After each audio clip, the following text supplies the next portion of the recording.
Have you ever had a day, or, maybe even just a single hour, where life just seemed to hit you with the absolute worst news and the absolute best news almost at the same time? That whiplash feeling. Exactly. Yeah. It's this contradictory jolt where, immense joy and really profound grief or a massive gain and a devastating loss, they just crash into each other and you're left completely destabilized. You're just left wondering, is the universe mocking me?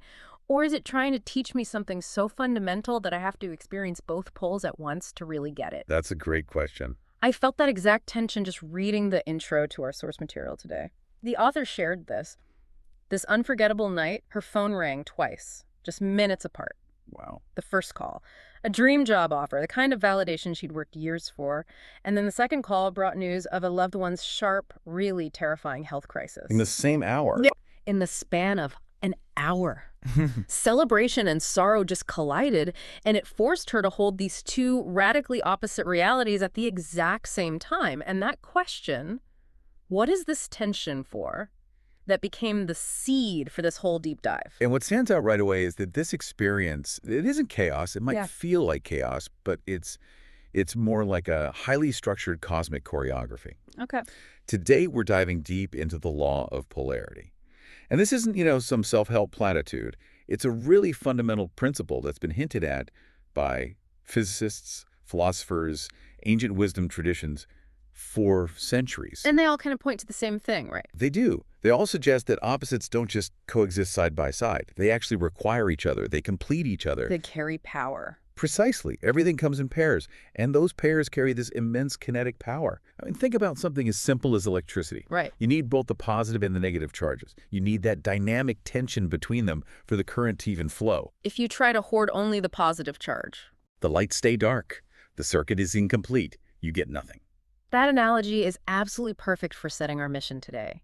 We're investigating how to stop trying to hoard only the sunny half of the spectrum.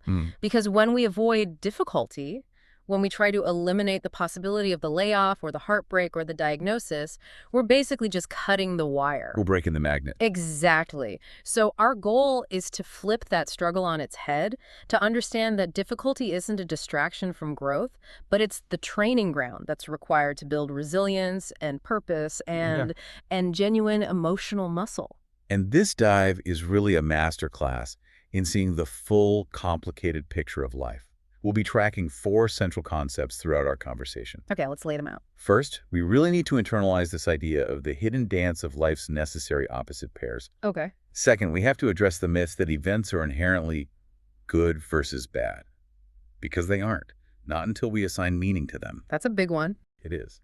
Third, we're going to develop a kind of analytical toolkit by defining the anatomy of a struggle. This idea that every single challenge carries a hidden lesson, a strength, and a unique opportunity. And finally, we'll explore the power of perspective shifts, where we consciously pivot the story we tell ourselves, moving from, a victim narrative into a hero's journey. Okay, let's unpack this. I'm ready to jump right into section 1, the core philosophy, the hidden dance of opposites.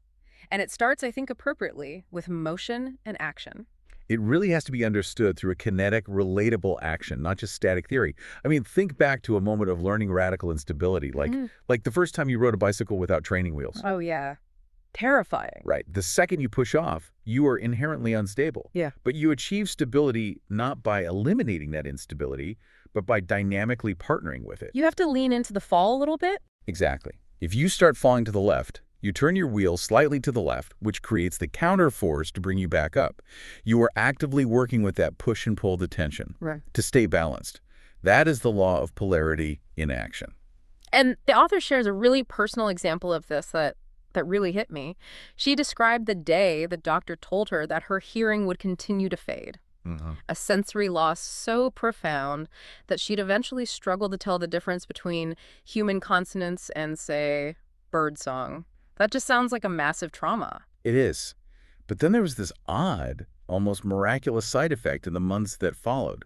A hidden gift started to emerge. She started listening more intently with her eyes. Right, she had to compensate. Yeah. She began focusing acutely on facial expressions, on microgestures, the silent pauses between words, shifts in body language. So the diminishing ability to hear actually became a forcing function that sharpened her ability to observe. Yes, the seeming curse, the loss, stood hand in hand with an undeniable gift, the amplification of her visual and intuitive acuity. They weren't separate events. They were one event with two faces. That seems to be the core mechanism here. Polarity insists that hot needs cold to be recognized, right? Joy is only vivid because sorrow exists as its counterpart. If everything was always up, we wouldn't even have a concept for up. So why, if this is such a natural law, are we so bad at it? Why do we try to break the magnet? Because we're conditioned to greet one half of pure success, joy, ease with open arms, and then shove the other half, failure, grief, difficulty, right out the door. We chase the high and curse the low. We try to surgically remove the dark half. And when we do that, we break the magnet, and then we wonder why life feels, I don't know, lukewarm, powerless, and profoundly unstable. We've eliminated the necessary tension, Exactly. that lukewarm feeling, that lack of depth. That must be where the engine of growth just stalls, because tension is actually the engine, isn't it? It's precisely the engine. It's the source of all potential energy. I mean, think about the analogy of a guitar string. Okay. Left slack, it makes no music, no sound, no potential. But if you tighten too much, it snaps, a catastrophic failure. Right. Music and potential. It only emerges at that precise tension point between comfort, which is the slack, and challenge, the over-tightening. It's the sweet spot of stress. And you see that same principle everywhere in nature, don't you? The seed confronting the soil. Absolutely. Yeah. The tension is necessary for transformation. The seed's outer shell has to crack, which is a painful and destabilizing event for the seed, but it allows the sprout to strain upward toward the light while the roots simultaneously battle gravity and resistance down into the darkness. That simultaneous push and pull. That's what creates the sturdy stem. If the seed remained safe and protected in a glass jar, it would never mature. It would just remain potential, never actualized. And we have the science to back this up. Neuroscience provides the map for this in our own minds. I mean, studies on neuroplasticity, the brain's ability to reorganize itself, show that it rewires fastest when a task is slightly beyond your current ability. Yes, that's the psychological sweet spot. Right. Psychologists call that the zone of proximal development, or ZPD. It's the meeting point of your old competence and a new challenge. If a task is too easy, your brain doesn't need to adapt. If it's impossibly hard, your brain just shuts down in panic. Overwhelmed. Exactly. You need that measured dynamic tension, that point where competence meets challenge to get competence renewal. But I need to challenge this for a minute, because this is where the theory bumps up against reality. If this polarity is so natural and if tension is good for growth, how do we tell the difference between productive tension and just damaging stress? That's a critical distinction. We're wired for threat detection. We spend a massive amount of energy avoiding pain because, frankly, some pain is useless or dangerous. And that's absolutely true. The difference lies in the meaning we assign to it and the duration of the tension. Okay. Productive tension, what scientists call eustress or good stress, is a temporary struggle that activates our problem-solving capacity and leads to mastery. Think of lifting weights. The muscle fiber tearing. Right. That's a productive pain that leads to adaptation and strengthening.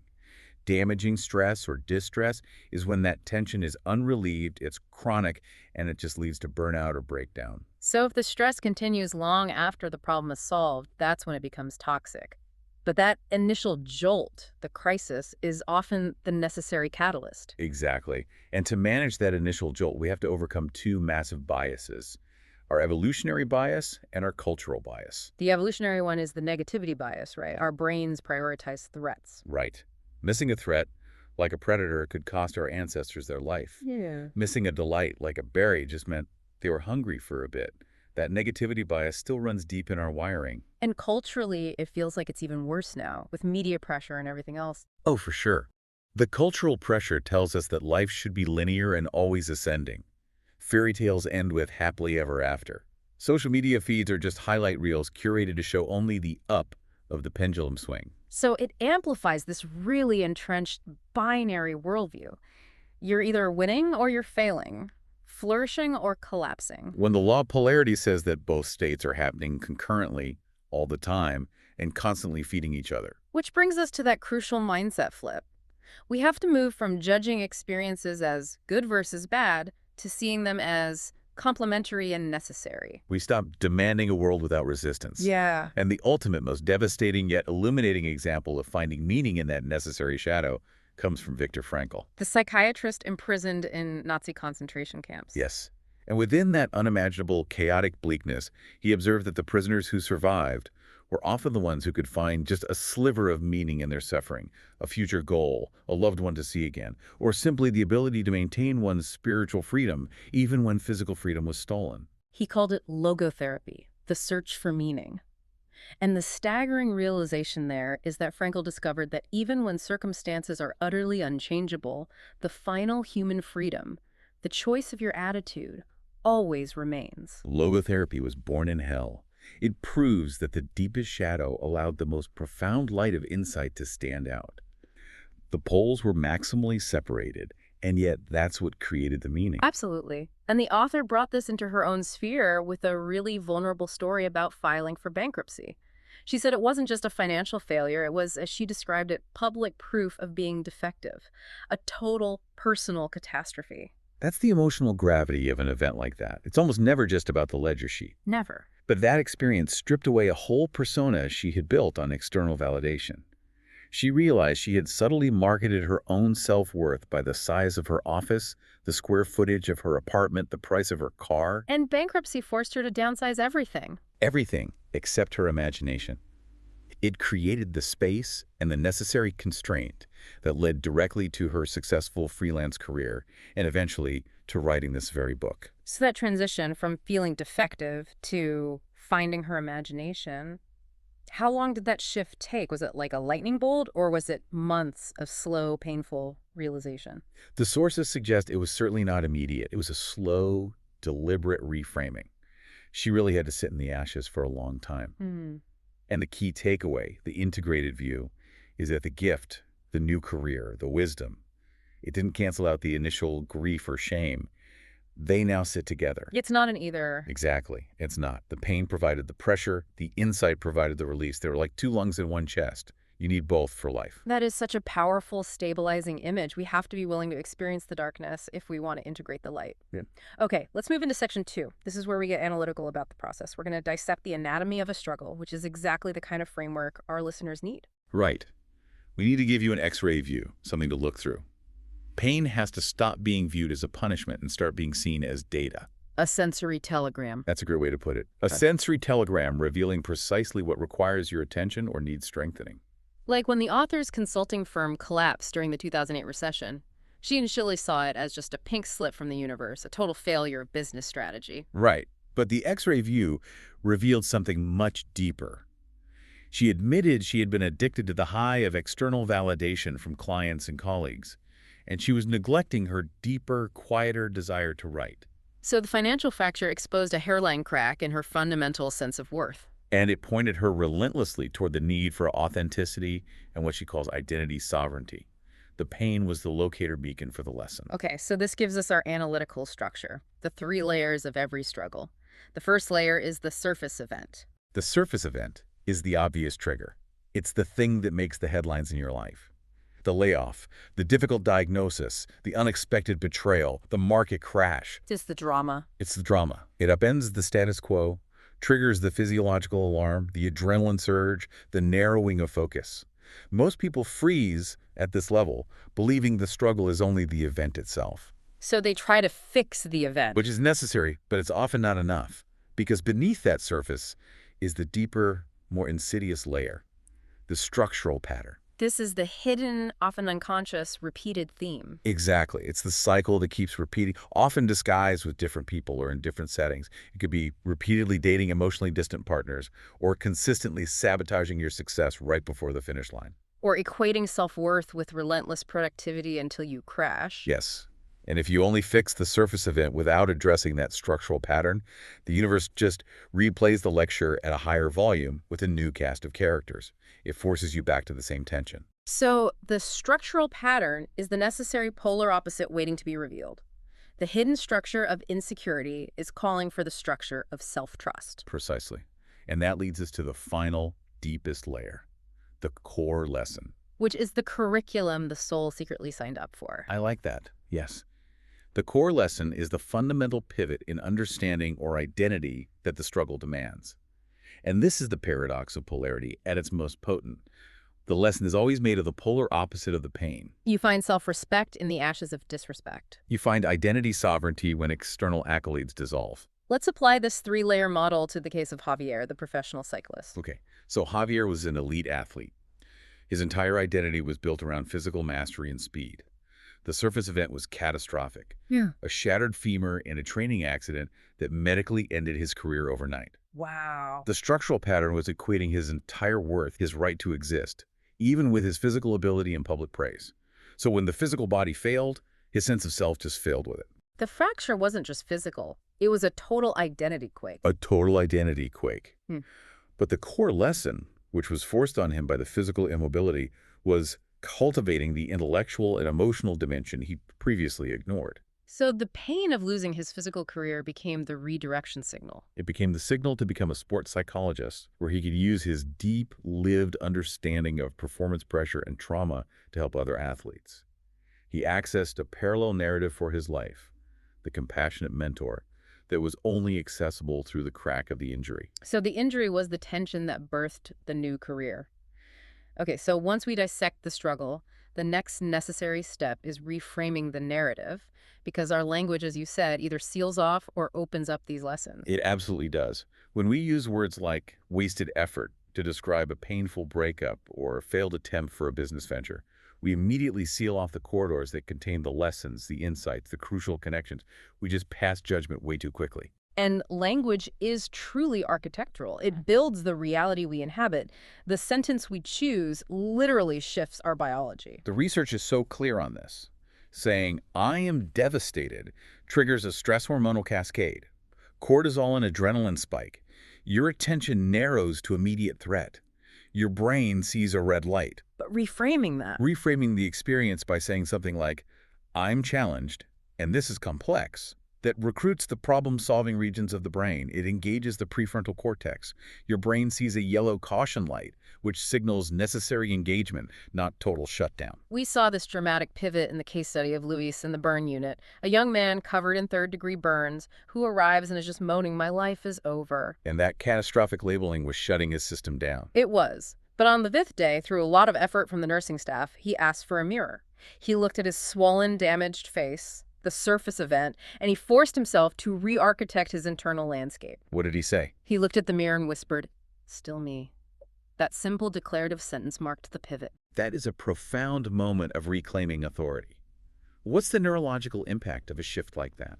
Well, the initial catastrophic label, "My life is over," is a massive signal of learned helplessness. That triggers the fight-or-flight system into a freeze mode, which actually inhibits healing. Right. But the pivot, "Still me," that's an affirmation of identity sovereignty despite the surface change. That linguistic re-architecture shifts the focus from external damage to internal persistence. It recruits self-efficacy circuits, mobilizing the psychological resources required for the immense, painful physical healing ahead of him. He refused the initial catastrophic label and opened the door to a new narrative. Exactly. He later credited the explosion with giving him more than it took because it forced him to look past the surface of things. And that is the power of the flip switch. So that brings us to the practical tools for perspective. The first simple tool is a semantics shift, replacing the verdict of rejection with the idea of redirection. This is such a crucial reframe. Look at Chloe, the museum curator whose dream job just vanished when the foundation that funded her whole department dissolved. Surface event, Yeah. job loss, initial feeling, arts refugee. Right. And after months of rejections from similar institutions, she realized, maybe institutions aren't where art needs me right now. She reframed all that rejection as a redirection toward wider community accessibility. So instead of applying to the same old, tight, structural pattern of institutionalized art, She recognized her core lesson was about facilitating connection. and she channeled that expertise in logistics and curation into founding a nonprofit that runs mobile exhibits in underserved neighborhoods. She used the frustration of being unwanted by the old system to build a new system that desperately needed her. The tension between her desire to serve art and the system's lack of funding forced the structural innovation. Perfect. And for the listener who needs a quick, immediate tool to derail that binary thinking, we have the three-breath reframe. This is a rapid deployment tool. It allows you to create that necessary space between the stimulus, the bad news, and your conscious response. It's all about focused breathing. So, inhale 1. Identify the negative label, the judgment forming in your mind like, I failed or this is impossible. Okay. Exhale 1. Consciously release that label into the air. Just let it go. Then, inhale 2. Ask yourself the critical, expanding question, what else might be true here? Force yourself to consider an opposite possibility. Right. And exhale 2. Just let those possibilities swirl, acknowledging the polarity of the situation. And finally, inhale 3. Choose the most empowering interpretation, the lesson, the growth, the structural pattern revealed. And then on exhale 3, you commit to acting from that new conscious space. It takes less than 15 seconds, but it's a difference between reacting from fear and responding from presence. And that's how we start translating theory into muscle memory. So now let's take this analytical framework, the 3 layers of struggle and the power of re-architecture, and apply it across 4 major life domains. We'll start with section 3A, career setbacks as redirection signals. Job loss is so much more than losing a paycheck, isn't it? It's an identity quake for most people. Work is the socially sanctioned, easy answer to the question, who are you? And when the title and the office and the routine just vanish, the echo is deafening. It creates this intense vulnerability, the surface event, the termination, it removes the social scaffolding, and the silence that follows is terrifying. But that silence is also the exact space that invites the profound realization. You are not the role. You are the one who lived through the role. The polarity here is that the loss of external identity delivers the opportunity for internal identity sovereignty. Precisely. Let's look at the case study of Deborah, the luxury hotel event manager. Okay, so Deborah's life was defined by high-end logistics, coordinating million-dollar weddings, managing massive corporate retreats. Her role evaporated after a corporate acquisition deemed her department redundant. That's the surface event. Right. Initially, she frantically interviewed for similar jobs, trying to replicate the status and the salary. But her internal compass was screaming. Yeah. The structural pattern was defining her self-worth by the exclusivity and the price tag of her work. She was addicted to the luxury, not the core service. So what was the turning point? She was forced to reread a farewell email she wrote to her old team, and in it, she'd highlighted how much she loved witnessing strangers become communities across ballroom tables. The revelation wasn't about hotels at all. It was about connection. Exactly. The core lesson was that she loved connection and community building, not luxury brands. So the layoff redirected her expertise in complex logistics toward municipal consulting, designing inclusive public gatherings, and community-led planning sessions. She used the career detour to align with her deeper, more accessible value. The tension of unemployment forced the alignment. It did. So unemployment doesn't just empty your wallet, it empties your calendar, which provides this kind of hidden curriculum. What exactly are those skills that unemployment forces you to develop? It's a complete reversal of the typical career path. The old workplace reward specialization, right? Get deeper and deeper into one silo. The gap, however, it teaches generalization, self-advocacy, and imagination. Generalization, because you suddenly have to wear every hat. Every hat: finance, marketing, logistics, IT support for the business of you, and self-advocacy, because you have to present your worth without the shield of a corporate logo. And an imagination, because the structured process is just gone. Yes. The emptiness itself becomes a studio for experimentation. The author of our source noted her own post-layoff mornings were spent at a lakeside bench with a notebook, and that's where she seeded the very ideas for this book. Polarity at work. The scarcity of income birthed the abundance of ideas. Exactly. And even financial fear, which is often paralyzing, can be reframed through this lens. It becomes a stern professor, as the grandmother in the sources said. Right. Instead of spiraling into shame when the bills arrive and the numbers don't add up, you can treat budgeting as a creative constraint. And constraint forces ingenuity. You can also flip the polarity by engaging creditors transparently. That's a huge one. Initiating conversations, proposing realistic repayment plans. It flips the polarity entirely. You move from the position of the powerless, hiding debtor to the accountable, responsible negotiator. You reclaim your agency. Okay, let's move from career identity to relationship identity, section 3B. heartbreak to self-discovery. This is where the emotional polarity is just so acute. Well, heartbreak is ironically the strongest confirmation of the possibility of profound connection. How so? The pain is so intense because the bond was real. The pain isn't a verdict that you're unlovable or defective. It's evidence that your heart is alive and capable of enormous feeling. So what breaks then if it's not the person? What breaks is the container. The expectations, the projections we place on our partner, the stories we tell ourselves about how love should look. Relationships operate under this mirror principle. They reflect back to us, often painfully, the unresolved issues we hold within ourselves. So heartbreak is evidence that the mirror shattered, forcing us to look inward for the pieces. Yes. So when we dissect the pain of a breakup, we can find the structural pattern we need to address. Right. Heartbreak is an orchestra of emotions: shock, deep loneliness, anger, and often, a quiet relief.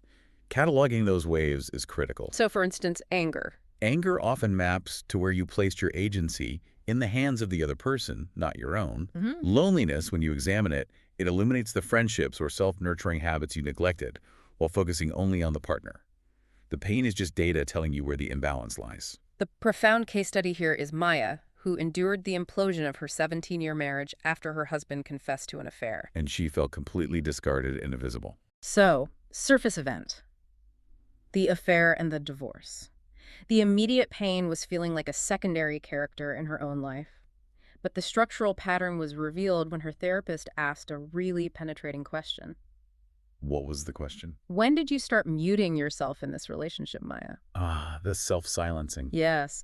She realized she had equated silence with safety since she was a child. If she didn't rock the boat, she wouldn't be hurt. But that meant she had been a supportive echo, not a resonant voice. So the core lesson was identity recovery and self-expression. Exactly. The loss of her marital container, the public structure that had held her identity, it delivered her voice back to her. She launched a podcast on people-pleasing and self-advocacy, becoming a massive resource for others. The intensity of her loss translated directly into the clarity of her purpose. Wow. The structural pattern of self-silencing was made obvious by the sudden, painful absence of the marriage. And finally, let's talk about forgiveness in this context, because forgiveness is so often misunderstood. We think it means letting the other person off the hook. Right. But forgiveness, through the lens of polarity, is purely for the self. It's not condoning the act. It's the conscious decision to release your own nervous system from the chronic tension of resentment. Because resentment is energy anchored to the past. It keeps the circuit incomplete and the wound active. Forgiveness completes that circuit, allowing energy to flow toward possibility and the future.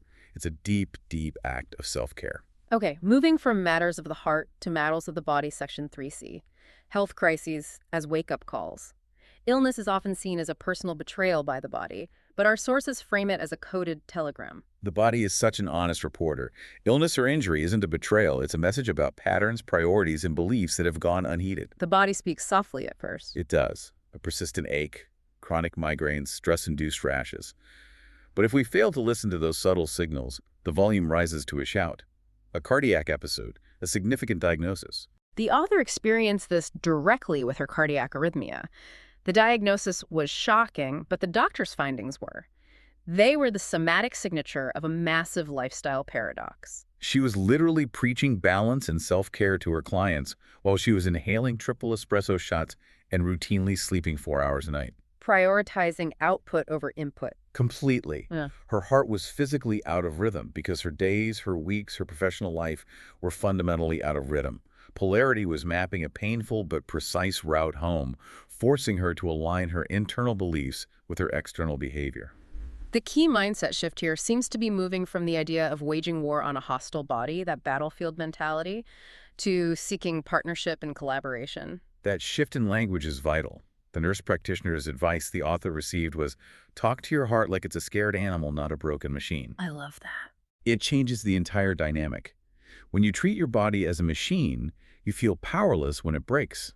But when you treat it as an ally or a sensitive animal, you approach it with curiosity, with compassion, with a desire to understand its needs. And referring to your physical self as an ally changes the neural response from defensive threat detection to receptive problem solving. Exactly. And this shift in perspective, accepting the limitation, is often the polar opposite required for profound innovation. We see this across the historical case studies, like John, the corporate attorney who lost his hearing. Right. surface event, profound sensory loss, structural pattern, defining himself by the high-stakes verbal sparring of the courtroom. The core lesson, forced by the quiet, was self-permission for creative expression. The devastating quiet allowed him to rediscover his passion for writing children's stories. A career built on observation and imaginative silence, not quick-witted oral arguments. And Maya, the dancer with lupus. Lupus was the surface event, threatening her entire career. The structural pattern was equating dance with physical perfection. And the core lesson was separating her commitment to movement and artistry from her physical limitations. So she responded by inventing a visual notation system for choreography that is now widely used by dance therapists globally. Limitation birthed a systemic innovation that benefited thousands. Loss forces us to thin out one possibility, the old path, to dramatically thicken another possibility, the new, often more impactful path. The pressure of the limitation provides the resourcefulness required for the innovation. Which brings us to our final deep dive arena, where necessity truly is the mother of invention, section 3D, money troubles, life lessons. And this is where the wisdom of the author's grandmother comes full circle. A lean purse is a stern professor, but the lecture can save your life. Financial problems yank you into the here and now. They force an uncomfortable honesty about your priorities, values, and security. Financial troubles are also so tangled up with shame in our culture. It feels like a moral failing, not just a logistical problem. It absolutely does. Money troubles strip away false pride. The author revisited her own experience with bankruptcy, the public proof of being defective. The structural pattern was linking her worth to external financial display. And the core lesson was the power of humility and ingenuity. That forced, painful humility, which included taking a job as a barista to make ends meet, eventually matured into a calm discernment during major contract negotiations later in her career. She learned the value of a dollar from the bottom up. Resourcefulness or ingenuity is the polar opposite of financial constraint. It only grows when necessity demands that heavy lifting. It's the ultimate test of what can I do with what I have, exactly where I am right now. I mean, Chris Gardner's story, which became the basis for The Pursuit of Happiness, is the iconic demonstration of this. Homelessness and financial ruin were the surface events. The structural pattern was a reliance on external status and quick wins. The core lesson was relentless resourcefulness and perseverance, built during those nights sleeping in train station bathrooms. His resourcefulness was forged in the fire of scarcity. And we see this macro polarity in economic cycles too. Recessions and depressions, which are devastating on the surface, are often periods of incredible necessary innovation and creative renaissance. They are. The Great Depression, while destroying industries, it birthed massive public works programs and funded jazz clubs, cultural and infrastructure renewal driven by necessity. The 2008 crash, with its massive job displacement, birthed the gig economy and catalyzed the digital service sector. Scarcity and invention are intimately tied. The void creates the pull for something new. Exactly. Okay, we've covered the philosophy, the anatomy, and the application. Let's zoom back in for our final section. Section 4, building the path forward through emotional strength training and practice. Right. So if the struggle is the weight, then pain is a personal trainer of the psyche. The neurobiology confirms that emotional strengthening is analogous to physical training. Okay. When you experience intense stress, the emotional lift stress hormones surge. But these are followed, in the recovery period, by neurotrophins. And neurotrophins are chemicals that encourage new growth and connections. Exactly. They promote neuroplasticity, essentially remodeling your nervous system to handle future storms more calmly. You are literally making new synaptic connections because of the challenge. And just like physical muscle, emotional muscles build in the rest period, the integration, not just during the lift. Yes. Resilience is not the ability to withstand a single massive blow. Resilience rises from repeated impact and recovery, micro tears, macro growth. You have to intentionally process and integrate the lesson learned, just as a bodybuilder needs rest for the muscle to repair and thicken. So the highest form of polarity awareness, then, is the wisdom of contradiction, holding two opposite, seemingly conflicting truths at the same time without feeling compelled to choose or resolve them immediately. This is emotional maturity. Think of the essayist James Baldwin, who said, "I love America more than any other country in the world, and exactly for this reason, I insist on the right to criticize her." He held love and critique in constant, productive friction. Yes, and that tension produced his most powerful, insightful literature. If he had only loved, he would have been sentimental. If he had only criticized, he would have been bitter. The polarity made him profound. We see this complexity in the business case study of the tech company Nimbus. They nearly had a schism because half the leadership wanted to aggressively scale and capture market share, that's growth, and the other half was committed to an uncompromised eco-mission, that's integrity. Two opposite but necessary truths. And the initial instinct was to view it as either and force a breakup. But instead, they scheduled a 3-day session to exclusively explore the contradiction. They refused to solve it until they had thoroughly explored the tension. The result was a hybrid product model, a premium eco-tier that subsidized a standard, less expensive but environmentally neutral tier. They turned the tension into a superior two-sided business solution. Holding the tension became the source of the innovation. Okay, let's finish with the practical steps to make this awareness a reflex-building, a personal polarity practice. We need to prime our attention to greet both sides of the pendulum swing every single day.